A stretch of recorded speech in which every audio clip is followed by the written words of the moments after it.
നിയമസഭാ തെരഞ്ഞെടുപ്പ് നടക്കുന്ന മഹാരാഷ്ട്രയിലും ജാർഖണ്ഡിലും വോട്ടെടുപ്പ് മന്ദഗതിയിൽ പുരോഗമിക്കുന്നു.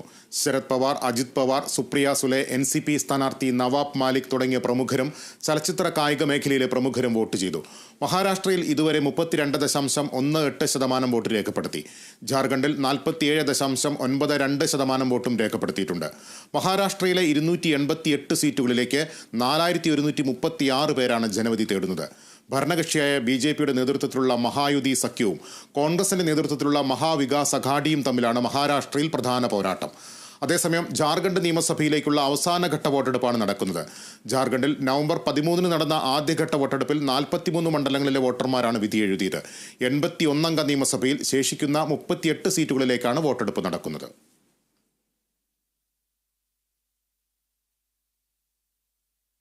കോഴിക്കോട് മുക്കത്ത് സ്വകാര്യ ചിട്ടിക്കമ്പനിയിൽ നിന്ന് കോടികളുമായി